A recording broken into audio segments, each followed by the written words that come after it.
Ya kalau di retail seperti umumnya kan masih bingung ya, Iya. naik bingung, turun bingung gitu ya. Kalau turun ini udah waktunya beli enggak gitu naik kok Termasuk ini saya kayaknya malah iya bingung. itu. Tapi nggak apa-apa, itu kan umum ya. Saham bank sebenarnya juga akan diuntungkan sih dengan keadaan satu, minyak yang kemarin ini sudah mulai mengalami penurunan, terus juga kurs yang sudah mulai mengalami penguatan, tipikal saham perbankan tuh harusnya akan diuntungkan.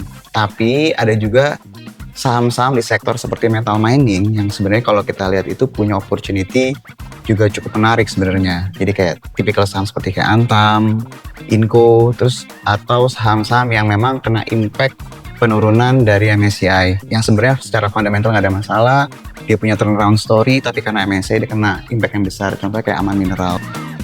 Halo, kembali lagi bersama POV Talk, sebuah podcast dari Bloomberg Technos. Dan kali ini saya tentu saja tidak sendirian, saya Maria Sarjana masih bersama dengan Bang Rahman. Nanti kita akan membahas terkait dengan IHSG yang sudah rally. Tapi apakah rally dari IHSG hari-hari ini adalah betul-betul hal yang sangat kuat, ataukah ini hanya sementara aja? Nah, untuk itu kita sudah kedatangan dua POV expert kita. Silakan Bang Hotman untuk dikenalkan siapa. Ya, halo PB Expert. Terima kasih sudah datang ke studio Bloomberg. Jadi kita seperti biasa Pak, Mas, selalu kita akan berbicara sesuatu yang lagi hangat dan bisa aktual. Ya. Karena kebetulan minggu ini kita lihat pasar saham kita kayaknya bullish, walaupun hari ini koreksi 1%. Ya. Tapi kalau melihat tren dalam sepekan terakhir, orang sepertinya berharap-harap ini akan rally panjang setelah penurunan dalam dari 9.000 ke 5.000-an kemarin ya Pak. Iya, dua orang kita expert kita hari ini tentunya udah terkenal ya. Mungkin POV People juga sudah akrab dengan Pak Al-Fatih. Beliau sekarang adalah Dewan Pengawas di Asosiasi Analis Teknikal, gitu Pak. Ya. Terus ada Mas Alfat juga dari Kimeng Maybank Securities ya. Sorry, bukan Kimeng, ini udah nggak lagi Maybank Securities. Ya. Terima kasih sudah join lagi. Tentunya kita santai-santai aja ya, nggak usah serius. Ini biar orang juga yang dengerin juga menikmati apa yang kita bicarakan. Semoga misalnya ada insight yang menarik, karena penting juga dua orang ekspor kita ini akan bisa kasih view lah ke depan, baik dari sisi teknikal maupun fundamental. Al-Fatih, aku sudah kenal lama. Dia malah melintang di dunia pasar modal. Dia salah satu suhu di analisis teknikal. Everybody knows lah kalau di market siapa Pak Al-Fatih. Kalau untuk pertanyaan pemantik silakan Maria. Mungkin apa yang mau dicoba ditanyakan di awal-awal nih. Kan seminggu ini palsu atau asli sih? Nah itu seminggu ini kan kayaknya bikin kita sumringah gitu ya Bapak ya. Rally 16% dalam seminggu itu sebetulnya memang seperti itu atau just positioning aja? Mulai dari Pak Al-Fatih deh, gimana Pak? Ya, 16% tentu itu bagus sekali ya. Setelah kita turun dari angka hampir 8.000 ke 5.400 ya. Berapa itu turunnya? 40-50% ya hampir ya. Ya gitu ya, itu kan luar biasa. Tetapi penurunan itu kan banyak juga dipicu oleh hal-hal di luar bursa ya. Dimulai dengan MSCI, kemudian sebenarnya pelemahan rupiah udah sebelumnya ya, dan beberapa faktor lainnya. Nah, kita melihat bahwa rebound itu tentu pasti ada ya. Artinya kalau kita lihat trennya adalah turun, rebound itu biasa. Nah sekarang hari ini penurunan yaitu biasa setelah adanya tren kenaikan jangka pendek. Nah, pertanyaannya kan tadi apakah tren kenaikan jangka pendek ini valid atau tidak? Nah, sebenarnya kalau kita melihat dari beberapa indikator, kenaikan ini udah oke ya, udah cukup valid ya. Tinggal sekarang pengujian gitu ya. Dan ketika koreksi ini apakah koreksinya bablas atau enggak.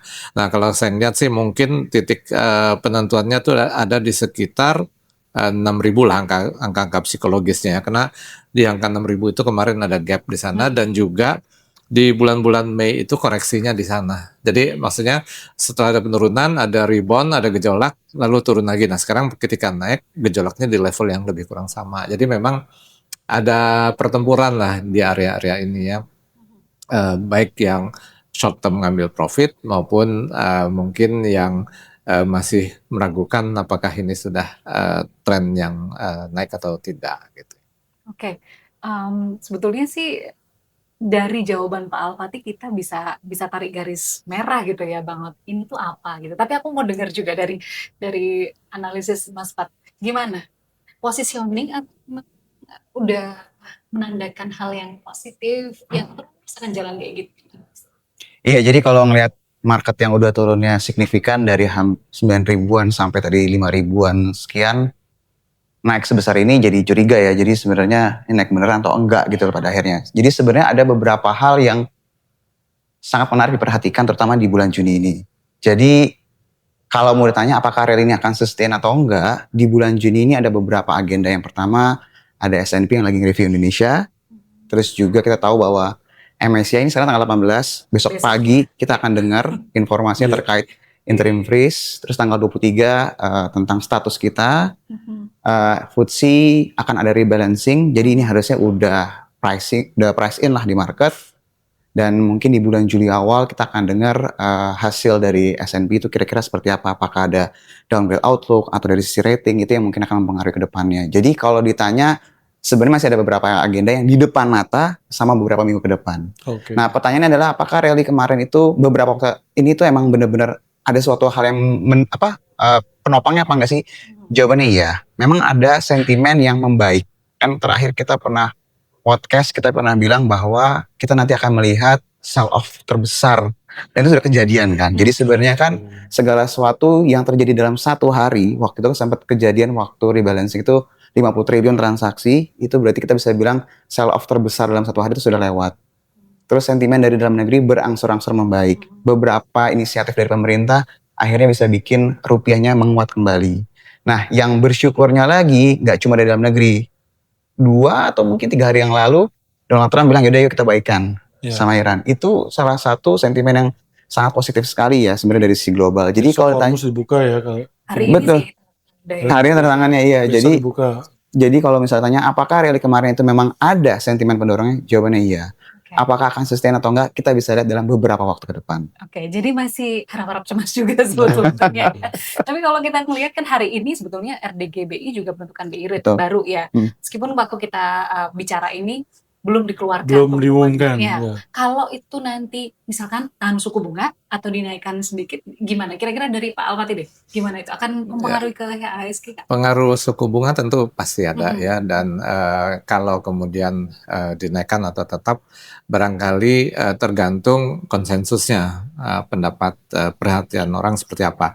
Kalau memang menilai bahwa memang akan ada kenaikan lagi misalnya, ya tentu bukan satu kejutan gitu. Tentu artinya market itu bereaksi terhadap ekspektasi gitu ya. Nah, kalau tadi saya sepakat dengan Alfat bahwa minyak itu sangat besar sekali pengaruhnya ya.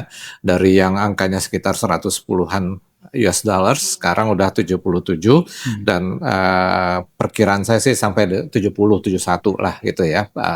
Pelemahan, penurunan, dan itu tentu kan kebutuhan dolar terhadap minyak kita untuk BBM kita akan jauh menurun kan, dan itu memperkuat rupiah ya. Jadi asing pun akan melihat bahwa kalau dia beli saham Indonesia dengan penguatan rupiah itu udah untung ya. Jadi memang pergerakan kurs rupiah itu sangat pengaruhnya terhadap IHSG itu cukup besar ya gitu ya.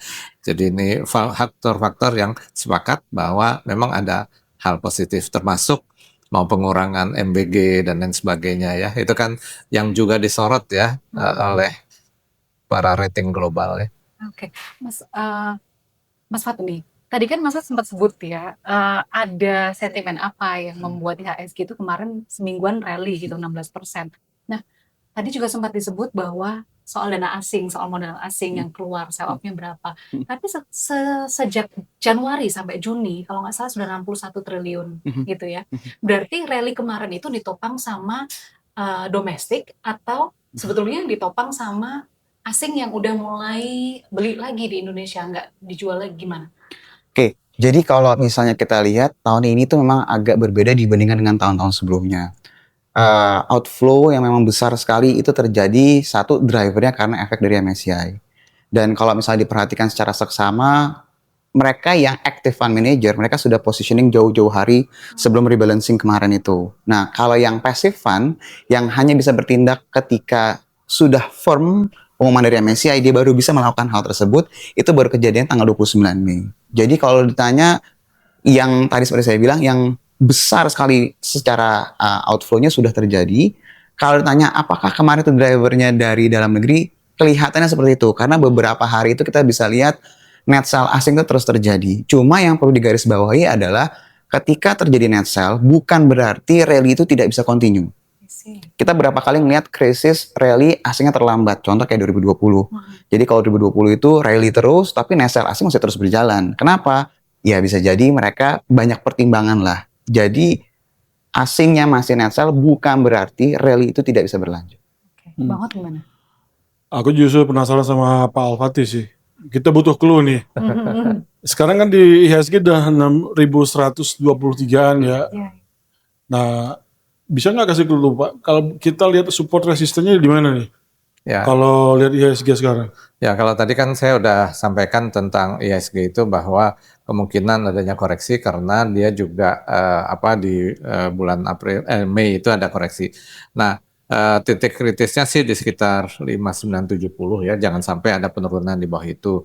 Tapi kalau sampai tembus di harga tertinggi dalam 2 minggu ini 6.300, maka ini potensinya bisa sampai 6950. Oke, resistennya di 6.300 nih. Ya, supportnya Support yang terdekat 6.300. 6.300. Resistance. Jadi tapi juga tadi soal asing ya, dalam 2 hari ini kan net ya, meskipun ya, kecil dan sell yang di bawah itu juga lebih kecil ya dari sebelumnya. Jadi artinya ada pengereman asing, dan juga net sell asing itu tidak kalau kita lihat misalnya kayak BCA gitu ya, 2 hari yang lalu saya lihat meskipun netnya masih asing sell, tetapi yang buy juga asing banyak gitu. Jadi kita juga jangan sekedar netnya aja, kita lihat juga siapa nih gitu ya. Nah, jadi kelihatannya sudah mulai ada pembelian sih. Kalau nembus di 6.300 nanti di resistennya. Nextnya akan 6950. 6950. Oke, Mar, lu siap-siap, Mar. Udah siap kas belum? Tapi yang penting kan itu, kita selalu siap terhadap apa-apa yang tidak kita harapkan ya. Selalu, ini kan high risk high return, jadi begitu risk yang dikontrol, returnnya insya Allah bagus. Nah, kemarin itu kan tadi Pak Al-Fatih juga sempat bilang bahwa sentimennya itu sebenarnya bukan dari pasar sahamnya sendiri, tapi di luar itu. Kemarin selain yang sebutkan Mas Fat tadi, sebenarnya kan ada situasi domestik juga yang jadi concern para investor kan, terkait fiskal kita, yang mungkin sampai terjadi pertemuan di akhir pekan 2 minggu yang lalu, itu semua mata kayaknya tertuju pada situasi makroekonomi kita. Bukan begitu Bapak-Bapak? Nah, kalau mencermati situasi sekarang, ini kan kita butuh investor juga diyakinkan apakah Bapak-Bapak ini sepakat bahwa sudah ada improvement dalam hal itu yang membuat orang mungkin akan lebih confidence untuk masuk lagi ke market kita. Paul. Ya, saya duluan ya. Silakan Pak Albert. Ya, confidence itu tidak bisa direbut sekejap ya. Seperti juga adanya distrust itu kan pelan-pelan sedikit demi sedikit ada kejadian yang kemudian lama-lama memperkuat. Nah, tapi paling tidak kita melihat bahwa ada perubahan-perubahan dari pemerintah ya.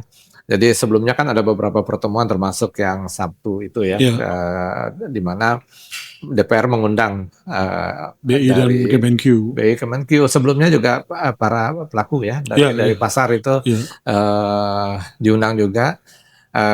Jadi paling tidak ada satu sinyal ya bahwa pemerintah mendengar yang selama ini kan dianggap tidak mendengar ya, udah teriak macam-macam segala macam, tapi kok jalan terus gitu ya.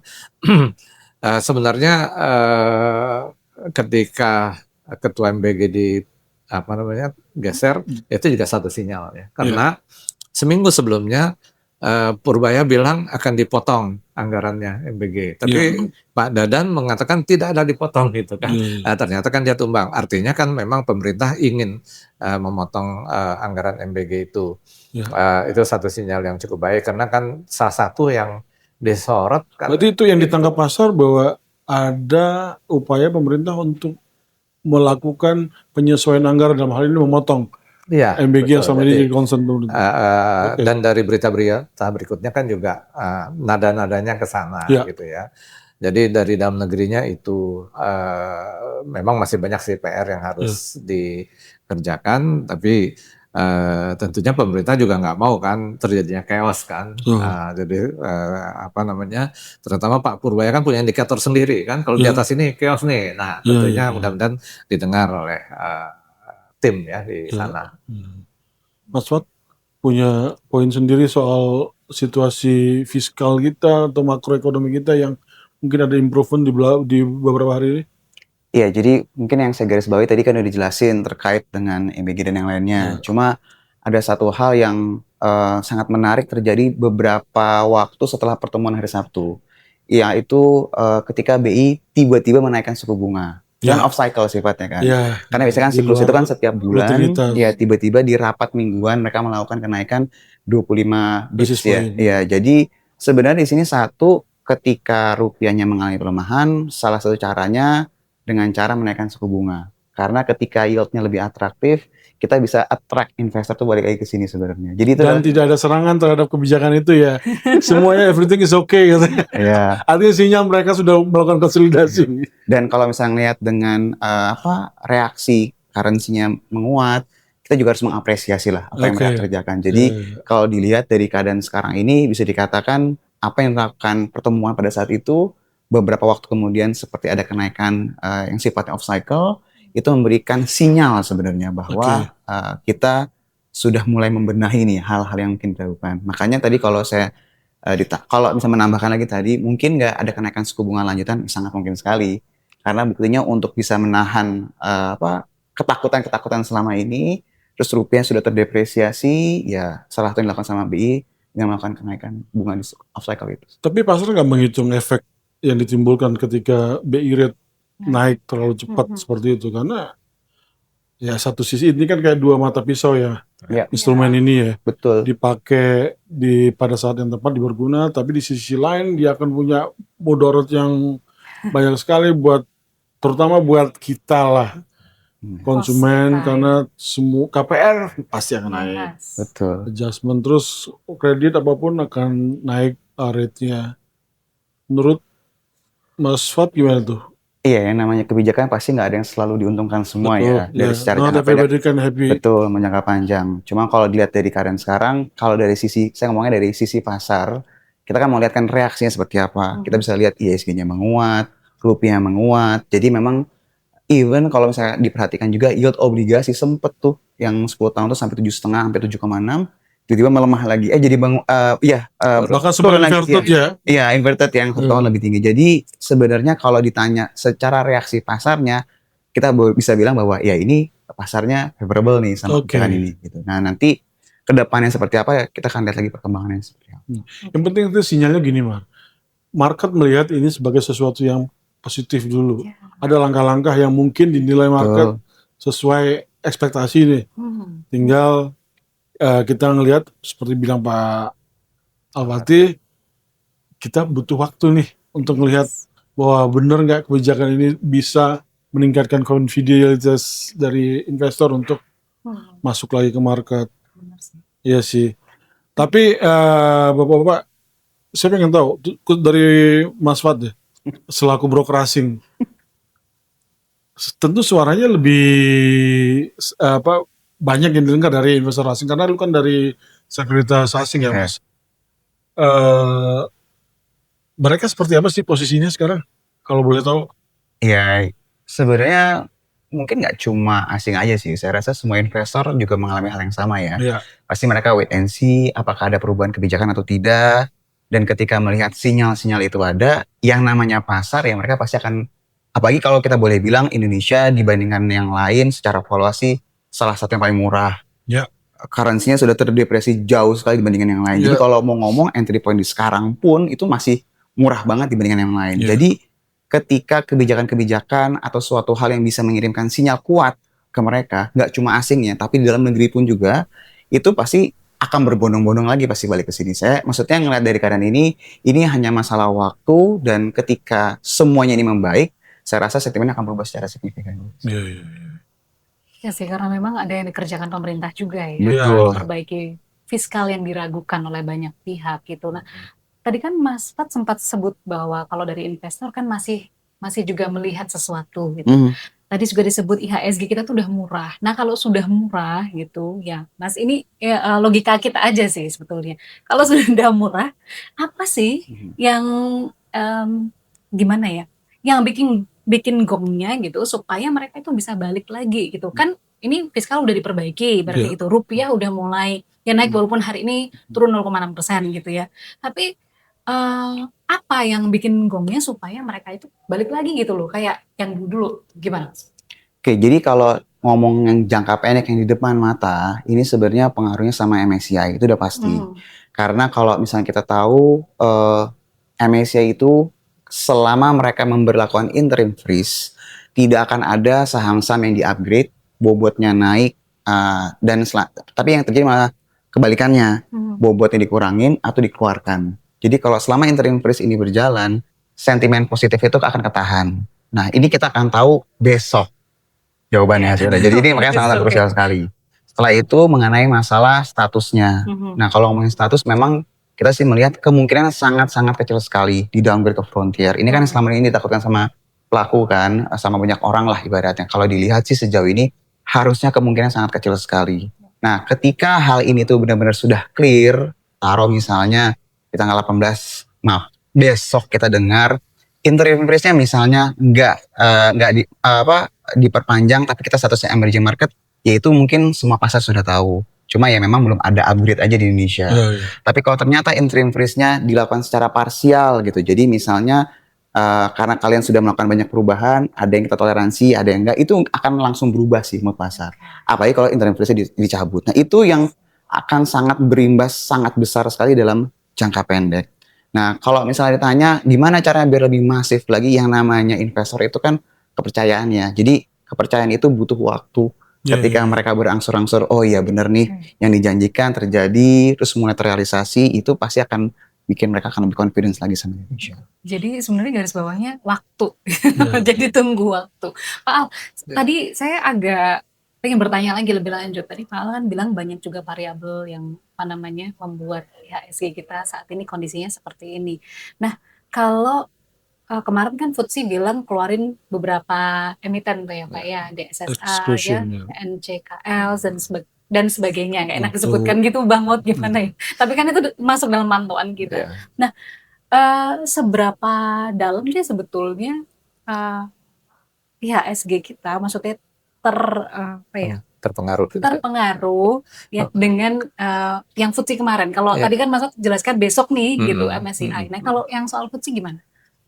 Ya, sebenarnya kalau perubahan-perubahan dalam emiten ya, dinaikkan, dimasukkan, dikeluarkan gitu, itu kan udah terjadi sejak lama gitu ya. Jadi itu bukan sesuatu hal yang berat ya. Nah, tetapi yang berat itu kan kemarin ya, ketika tiba-tiba kita di freeze gitu ya, atau diancam masuk ke apa tadi? Frontier gitu, sampai namanya aja nggak ingat gitu ya, frontier gitu ya. Nah itu memang sangat-sangat berpengaruh. Tapi kalau sekarang mungkin istilahnya berita terburuknya udah keluar gitu. Kayaknya yang lebih buruk lagi apa ya? Kayaknya nggak ada. Nah mungkin itu yang menyebabkan dalam 2 hari ini naik kencang. Dan saya curiga nih para fund manager nih, para reksadana ini udah mulai masuk nih, takut ketinggalan. Apalagi Juni kan mulai ada ya istilahnya kan window dressing apa segala macam. Kalau beli sekarang pun nggak salah kan, valuasi bagus segala macam ya. Jadi mungkin itu juga yang bisa menjadi pendorong karena istilahnya kan kalau ada satu yang mulai gitu ya, yang lain takut ketinggalan kan. Jadi bisa jadi itu bisa mungkin sekarang ini koreksi kena nunggu besok gitu misalnya ya. Tapi tadi kalau turunnya nggak sampai di bawah 6.100-an gitu ya, aman dan apalagi beritanya memang sesuai dengan perkiraan, mungkin dia bisa lanjut ya IHSG gitu. Oke, Pak Al tadi juga sempat sebutkan bahwa sekarang tuh pemerintah tuh udah denger gitu ya Bang Ot ya. Jadi sudah mulai dikumpulin nih kemarin di DPR gitu. Nah kemarin juga ada Danantara, Pak Al ngumpulin investor saham lagi yang dikumpulin ya kan. Iya, iya. Sebetulnya lihat kayak gini nih apa sih maksudnya gitu? Kenapa sih sampai Danantara dikumpulin segitu masifkah gitu? Kalau Danantara mungkin yang dia butuhkan dia jualan bonds ini dan sukses kan.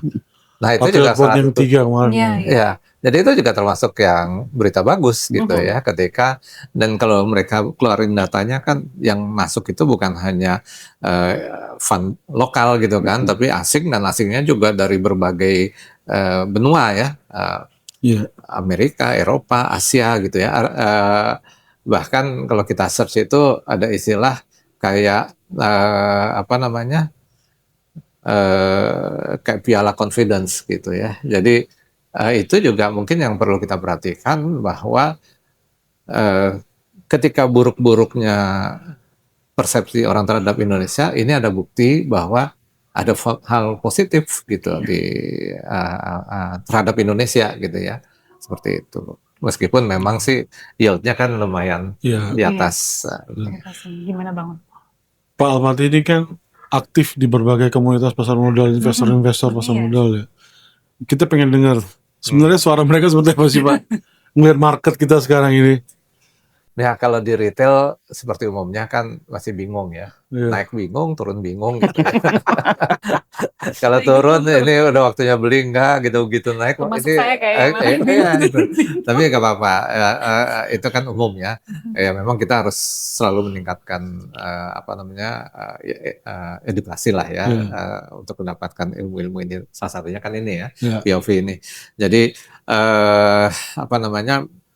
Kalau persepsi di market berimbang ya, yang umum itu masih bingung, yang agak-agak pinter itu mereka udah mulai masuk ya di beberapa saham yang apa udah mulai pameran kan, portfolio udah hijau-hijau gitu kan, udah mulai gitu ya. Tapi mungkin yang perlu dicek itu memang dari nasabah institusi gitu ya. Cuman feeling saya ini karena Juni ini kan akhir Juni kan biasanya ada window dressing, suasananya juga valuasinya bagus dan udah mulai ada sentimen-sentimen positif atau sentimen negatifnya kayaknya udah nggak ada lagi nih yang lebih berat gitu ya. Bahkan Trump itu diduga atau dituduh nunggu Piala Dunia selesai baru macam-macam lagi. Jadi ada waktu lah gitu. Kemarin dikasih sementara. Dikasih for 1 bulan ya. Gitu kira-kira. Nah, tapi gini Pak, ini kan nggak banyak ya misalnya POV people yang tahu apa suasana kebatinnya di. Kenapa aku bertanya seperti itu tadi? Biar misalnya ini juga kasih tahu informasi ke POV people. Jadi pentingnya menjaga disiplin ketika memilih portofolio saham ya. Betul. Nah, atau misalnya memanage psikologis waktu kita membeli atau investasi saham. Jangan sampai kayak orang FOMO masuk terus tiba-tiba anjlok, takut jual semuanya kan habis. Nah, situasi kayak gitu masih kelihatan nggak sih Pak di komunitas-komunitas yang Bapak ada di sana? Ya, saya lihat sih minat untuk mengedukasi diri itu cukup tinggi ya sekarang ini, dan apalagi apa namanya sumber-sumber informasi kan lah banyak ya. Mau edukasi online juga banyak sekali di mana-mana. Cuman memang karena ini terlalu masif kita butuh nyaring-nyaring ini kan gitu ya, yang mana yang bisa dipegang mana yang enggak gitu ya. Dan saya lihat sih udah mulai ada kelompok-kelompok yang baik secara fundamental valuasinya mana yang bagus untuk jangka panjang segala macam, maupun yang secara teknikal ada istilahnya tuh tentang apa namanya volume. Kalau volume biasanya kan per hari, nah ini kan Ya. volume per harga itu dilihat juga banyak yang ketinggalan di atas gitu, jadi kemungkinannya balik lagi ke sana. Jadi mereka udah mulai sortir dan udah mulai action lah ya. Seperti itu. Banyak yang minta advice ke Bapak untuk nanya nih masuk mana nih enaknya. Ya kalau kita juga bakal nanya.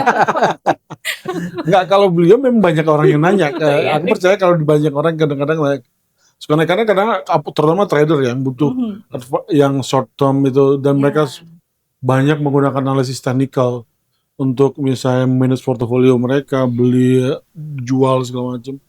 Pasti beliau banyak ditanyain sih. Jadi gimana Pak? Kita banyak jadinya. ya apa namanya, tentu kalau kita bicara untuk media dengan pengikut yang besar gini, tentu kita harus ngomongnya saham-saham yang aman ya. Karena kalau saham-saham yang volumenya kecil, takutnya yang ikut terlalu banyak nanti Kejeblos. jadi mengubah. Iya. Jadi mengubah ininya, sentimen di marketnya gitu ya, yang bisa jadi kejeblos gitu ya. Jadi ya kayak BCA, Mandiri Bank itu kan ya paling nggak 3 tahun masa sih nggak ada profitnya gitu ya. Maksudnya nggak akan naik dari sekarang, udah bisa dibilang sih udah bottom lah gitu ya, seperti itu. Kalau untuk saham-saham yang kecil-kecil, second liner, third liner, ya itu mungkin secara teknikal bisa dicari lah ya seperti apa. Cuman tetap ya apapun juga, yang tadi saya sempat bilang kan harus kontrol risiko, karena ini high risk high return ya, jadi risknya yang penting dikontrol. Karena orang kan kadang-kadang yang penting nyari profit yang gede gitu, tapi lupa risknya gitu ya, seperti itu. Dan risk itu tadi masalah psikologis ya, karena kita udah bikin trading plan, begitu harganya tuh gerak itu kadang-kadang udah lupa itu. Memang perlu dilatih betul itu. Ya, jadi psikologis tuh penting banget. Penting banget kalau lu di market sih. Gak bisa, itu trading plan itu penting banget. Karena lu gak siap-siap itu, terus lu lari dari rencana trading lu, udah pasti kacau. Iya sih. Ya kemarin sempat gitu. Dan itu bukan sesuatu yang aneh. Karena orang behavior finance bilang in term of financial decision we tend to be irrational. Jadi Anda adalah manusia. Jadi gimana kita mengontrol kan itu yang penting itu sekarang, gimana kita mengontrol. Oke, kalau dari Mas Pat gimana? Saham-saham yang mana kira-kira? Mungkin industri kah? Yang lu lihat bagus deh Mas sekarang, jadi kayak kita biar nggak kehilangan navigasi juga dalam situasi yang orang bingung. Ini IHSG mau kemana nih? Udah bener platform belum rally-nya nih? Atau masih ada potensi koreksi lagi? Tapi situasinya udah terburuknya udah kita lewatin. Tapi kita butuh nih, kita butuh guidance sih. Apa yang harus kita pick up sekarang di situasi yang seperti ini, Mas? Ya, tadi sebenarnya yang disampaikan Pak Fatih kayak saham bank sebenarnya juga akan diuntungkan sih. Dengan keadaan satu, minyak yang kemarin ini sudah mulai mengalami penurunan, terus juga kurs yang sudah mulai mengalami penguatan, tipikal saham perbankan tuh harusnya akan diuntungkan. Tapi ada juga saham-saham di sektor seperti metal mining yang sebenarnya kalau kita lihat itu punya opportunity juga cukup menarik sebenarnya. Jadi kayak tipikal saham seperti kayak Antam, Inco, terus atau saham-saham yang memang kena impact penurunan dari MSCI yang sebenarnya secara fundamental nggak ada masalah, dia punya turnaround story, tapi karena MSCI dia kena impact yang besar. Contohnya kayak Aman Mineral. Jadi tipikal saham-saham kayak gitu yang kita lihat secara fundamental solid. Terus juga kalau seandainya secara narasi mulai membaik, sentimen mulai membaik, harusnya mereka juga akan ikut diuntungkan sih dari keadaan tersebut. Ini ada satu yang menarik yang aku lihat ya dari market beberapa waktu terakhir, khusus untuk saham-saham yang defensif. Selama ini kita tahu ini saham defensif, tapi belakangan ternyata kebobolan juga, broke semua. Gak ada yang aman sama sekali, gak ada yang defensif sama sekali, semua kayak jatuh bersama bareng-bareng. Ada apa dengan saham-saham defensif kayak consumer good, Pak? Mas? Oke, ini ke saya dulu berarti. Ya. Oke, kalau misalnya saham defensif di sini mungkin yang saya tangkap saham-saham consumer goods berarti. Iya, consumer good. Iya, jadi kalau kita ngelihat sentimennya yang diterima sama Indonesia, itu kan ketika MSCI, terus juga lembaga rating, dan banyak hal lah yang ibaratnya memberikan sentimen negatif, bisa dikatakan semua itu udah pasti nggak ada yang aman. Ya. Dari satu MSCI aja pun juga itu udah berimbas akan besar sekali. Misalnya sebagai fund manager, mereka punya porsi saham, let's say ada 10 saham. 9-9-nya gitu misalnya kena impact nih gara-gara MSCI. Satu ada saham consumer goods yang harusnya nggak kena impact dong. Ya. Tapi karena ada misalnya dia harus reposisi portfolionya, atau mungkin ada dana yang harus dijadiin cash, ya mau nggak mau semua jadi air kena imbasnya. Jadi event yang terjadi saat ini bisa dikatakan hampir semuanya itu tidak ada yang aman. Iya. Tapi mereka yang fundamentalnya solid, yang memang punya growth story-nya itu sangat kuat sekali, mereka yang akan rebound-nya akan lebih sustain ke depannya. Itu sih yang selalu Oke. kita lihat. Apa misalnya Unilever orang bilang dulu 100 juta umat, sekarang udah Iya. nggak lagi jadi favorit banyak Oke. investor.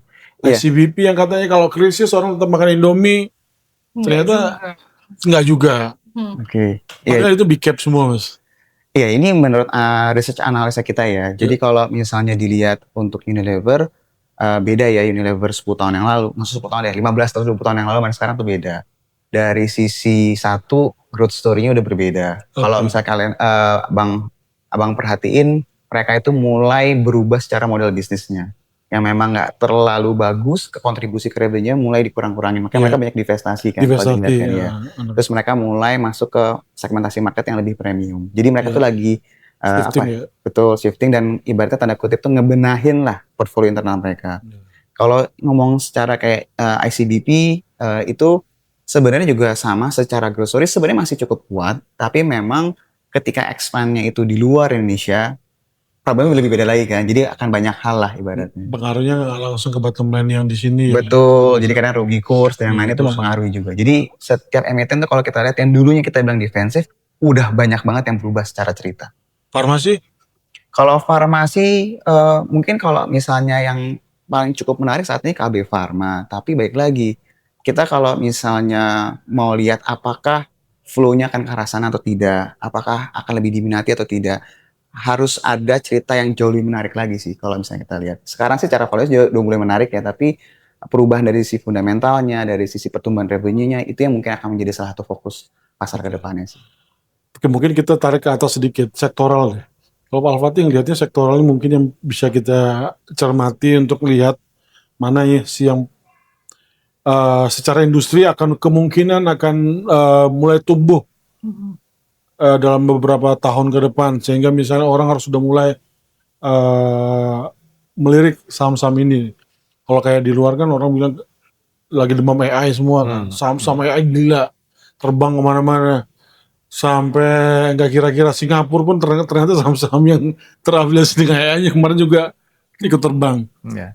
Kalau kita kalau di AI itu salah satu yang suka dilupakan itu mereka butuh energi banyak. Betul. Nah jadi kalau kita ada saham energi itu mungkin bisa jadi ikut terbantu oleh AI-nya gitu ya, karena sebagai support gitu ya. Dan kita kan nggak punya perusahaan AI ya yang gede-gede ya. Jadi ya mungkin supportingnya aja. Supporting data center, energi gitu kan. Terus juga metal nih dengan apa namanya dengan DSI itu kemungkinan saham-saham metal itu juga akan perform ya, karena yang tadinya untungnya di luar mungkin akan dicatatkan di dalam. Ya, akan dikontrol supaya dicatatkan di dalam. Jadi mungkin itu akan ada satu kondisi juga gitu ya. Jadi mining satu ya Pak. Energi dan mining itu. Energi mining ya seperti itu. Kalau tadi kan consumer good ya mungkin karena kayak ICBP itu kan import banyak ya, gandum ya dan dolar itu kan repot ya. Kemudian juga obat juga itu kan dolar juga itu masalahnya kan, jadi berat juga ya. Tapi nanti kalau misalnya rupanya udah membaik mungkin itu menjadi menarik kembali gitu ya. Dan mungkin dulu yang defensif tuh katanya kan Telkom ya, semua orang pakai internet segala macam gitu ya. Tapi kan dia punya masalah internal gitu ya, jadi ya mungkin itu kalau udah beres restructuring dan konsolidasi ya laporan keuangannya bermasalah segala macam gitu, jadi ya kita tunggu. Oke. Ini kan udah banyak dibuka sebetulnya dari Pak Alfati, dari Mas Fat juga udah nih. Aku pengen tanya gitu. Gak apa-apa ya. Ini kayaknya agak lebih spesifik lagi. Kalau misalnya kita atau POV people punya 100 juta hari ini, terus dia mau masuk ke saham, dia pemula gitu. Pak Al sama Mas Fat, pilih yang mana dulu yang harus dia kejar? Dari Pak Al dulu deh. Ya kalau saya tadi yang dua itu ya, energi dan mineral, tapi tentu harus lihat lagi nih chartnya dan indikatornya gitulah untuk detailnya. Masuk gitu. Semua atau ada yang? Saya rasa jangan semua dulu ya, karena apa namanya, kenaikan yang kemarin itu kan terlalu cepat ya, jadi memang harus ada koreksi ya. Mungkin koreksi sedikit terus naik lagi misalnya, tetapi khawatirnya ketika naik terlalu cepat yang dikejar itu pas koreksi yang normalnya itu telat gitu ya. Jadi tetap jangan terlalu semuanya gitu ya. Jadi nggak boleh all in gitu kan, nggak bisa ya. Kalau saya memang termasuk yang konservatif ya, jadi dalam kondisi apapun jangan ada yang all in lah gitu ya. Oke. Dari Mas Fat gimana? Iya, kalau case-nya itu adalah pemula, tetap harus bertahap sih masuknya.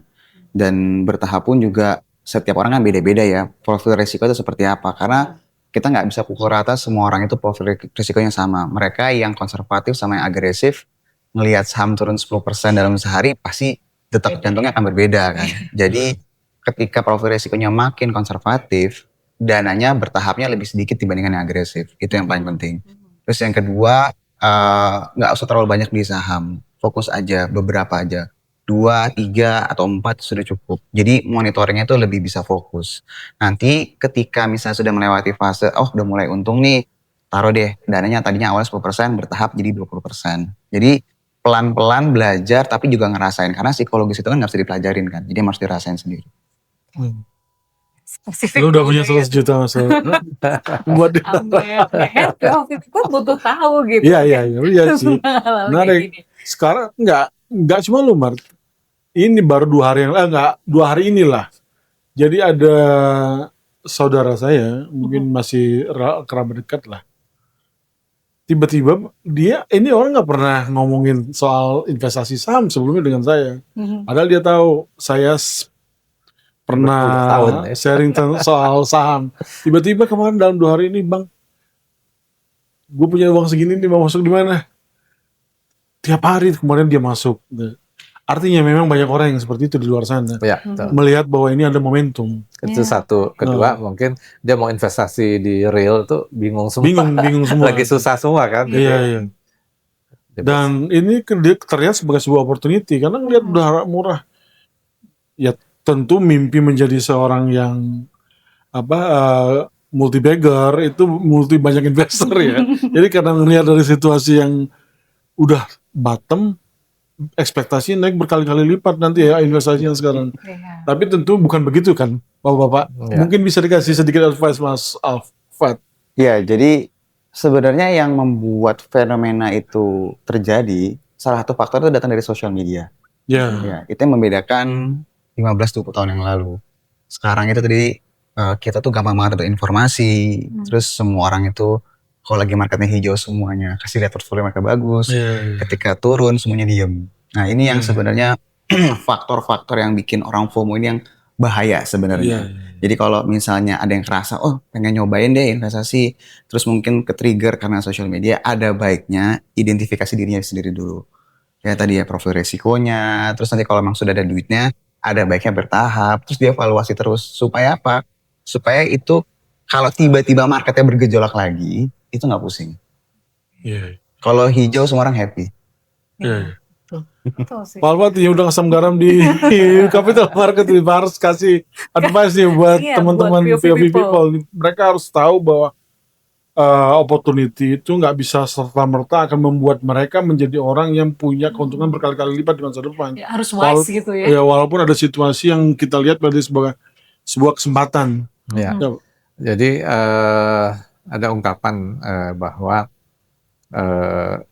lucky traders ya, keberuntungan gitu ya, beli totalnya profit gitu ya, itu nggak akan berlangsung lama gitu ya.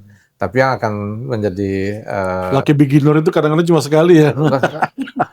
Yang penting itu justru konsistensi gitu ya. Konsistensi tentu kita harus memperkaya ilmu kita gitu ya, dan konsistensi itu prinsipnya tadi yang harus diingat bahwa ini high risk high return, jadi risknya kontrol gitu, karena orang umumnya maunya profit gitu ya.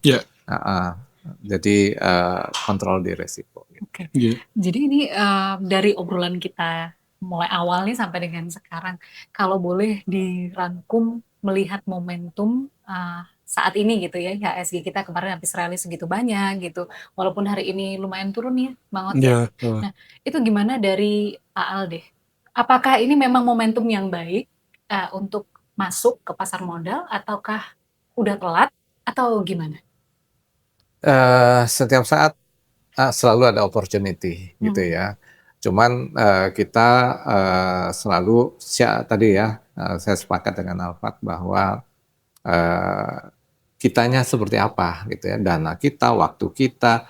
Kayak misalnya saya mungkin bukan tipe yang harus ngeliatin market dari pagi sampai sore ngeliat running trade gitu ya, bukan tipe saya gitu ya. Hmm. Modal saya, risiko saya, kesempatan saya itu kita dan itu nggak bisa dan itu harus dicari gitu ya di mananya, dan itu nggak bisa dengan apa namanya harus dijalankan gitu ya. Jadi memang investasi itu eh, harus secara perlahan dicoba dan dijalankan sehingga nanti ketemu itu di mana kita yang, dan tentunya supaya kita nggak kejeblos, kita tentukan nggak harus belajar dari pengalaman kita sendiri yang jelek ya, kita bisa belajar dari pengalaman orang. Di situ kan kita harus mencari ilmunya dan lain sebagainya. Jadi apa namanya tadi ya, masa psikologi itu harus dicoba supaya kita bisa dapat ininya gitu, Oke. kontrolnya dan sebagainya. Iya, kalau kita bahasnya beberapa bulan yang lalu sama dengan sekarang, boleh dibilang sentimennya jauh lebih baik, ya. Terus juga banyak beberapa hal yang sifatnya di depan mata, yang bisa dikonfirmasi dan sangat mungkin sekali bisa merubah mood pasar secara signifikan. Jadi kalau misalnya ditanya, apakah sekarang keadaan pasar memang baik? Ya, secara saat ini bisa dikatakan ya, sentimen yang baik dan pasarnya ini berangsur-angsur mulai pulih. Ketika nanti sentimen-sentimen yang tadi kita bahas itu benar-benar menunjukkan arah yang lebih positif lagi, sangat mungkin sekali kenaikannya jauh lebih signifikan daripada yang kemarin. Iya. Nah, sekarang kan yang jadi masalah ini adalah orang itu kan mainnya tunggu-tungguan kan. Saya tunggu nanti dulu deh, nanti ketika sudah rally, ngomongnya tahu gitu saya beli, ya kan. Kalau sekarang tunggu nanti deh, jadi akan selalu salah kondisinya. Makanya tadi seperti saya bilang, kalau pemula terus juga takut ketinggalan rally, ada baiknya masuknya secara bertahap. Karena kalau toh pun turun, kita bisa average down lagi. Tapi kalau toh pun naik, kita bisa ikutan pestanya. Jadi apapun yang terjadi, psikologis itu tenang. Itu sih. Ya. Ya, itu penting sih. Diskusi ini juga kita tayangkan untuk memberikan pemahaman kepada teman-teman POP people di luar sana bahwa jangan melihat investasi saham itu dari sisi potensi besar yang akan dilihat yang didapat, karena di dalamnya itu juga ada resiko yang besar yang memang harus dimitigasi di awal, sehingga ketika kita masuk ke dalamnya kita sudah tahu exit plan-nya seperti apa, strategi untuk meminimalisir kerugian seperti apa. Jangan sampai kemudian tiba-tiba kapok karena udah rugi gede kapok, padahal biasanya ini investasi yang harus di-maintain dengan strategi, dengan psikologi yang baik, sehingga nggak ngasal ya. Dan tentunya misalnya teman-teman juga di luar sana mungkin akan dapat hasil yang lebih optimal kalau bisa menggunakan strategi seperti yang disampaikan bapak-bapak ini tadi. Itu sih mungkin pesan yang paling kuat. Ya, Tentunya kita juga pengen kasih tahu ini udah ada momentum sebenarnya. betul. Coba teman-teman mulai yang belum belajar investasi, coba dipikirin. Udah ada 2 advice yang bagus-bagus dari 2 expert kita. Mungkin ya coba dimulai. Kalau tidak dimulai ya nanti ketinggalan kereta lagi, nanti Iya. menyesal lagi. Iya. Tiba-tiba IHSG udah 9.000.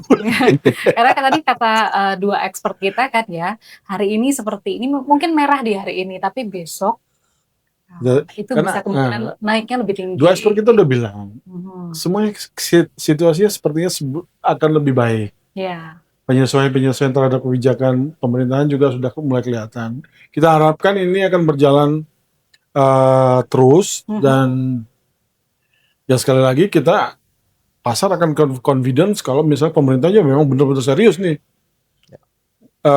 melakukan pembenahan.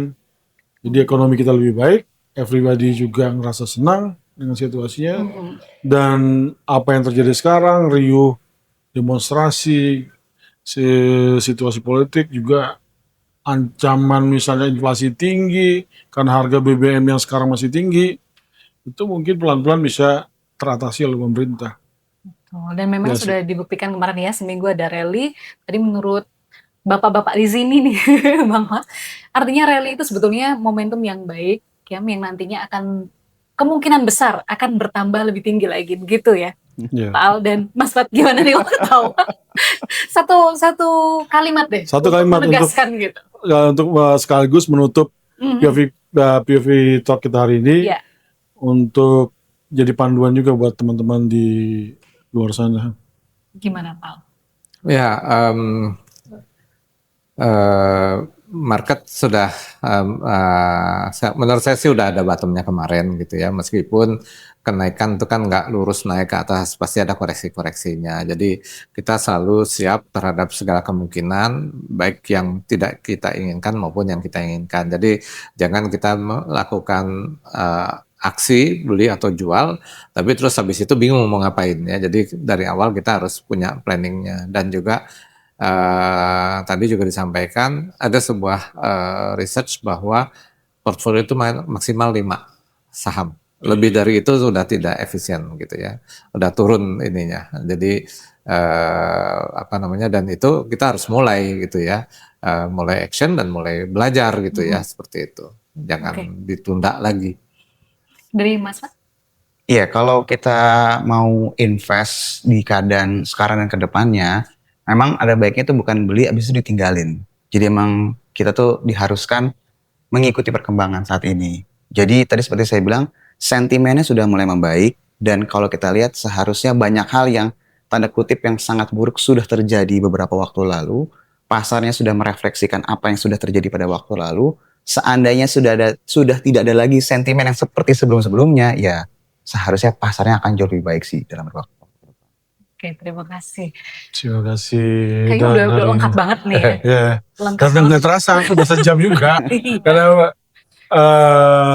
tapi ini menarik juga karena kita bikin podcast ini, konten ini buat kasih guidance buat teman-teman di luar sana yang mau mulai belajar ataupun yang masih skeptis dengan situasinya, mudah-mudahan udah mulai optimis lagi, udah mulai pulih lagi kepercayaannya dan mulai di depan layar lagi, mantap-mantap. Oke, kalau gitu terima kasih banyak Pak Al, terima kasih banyak Mas Fat sama-sama. untuk penjelasannya yang komprehensif terkait dengan apa yang terjadi pada IHSG kita di hari-hari ini dan kedepannya tentu saja ya Bang Ot. Kalau gitu POV Talk berakhir sampai di sini, tapi kita akan kembali lagi di episode selanjutnya dengan bahasan yang tentu saja menarik seputar ekonomi, finance di Indonesia dan juga secara global. Saya Maria Sarjana pamit. Saya Hotman Saragi pamit dan undur diri. Terima kasih semuanya. Bye-bye. Bye. POV Talks.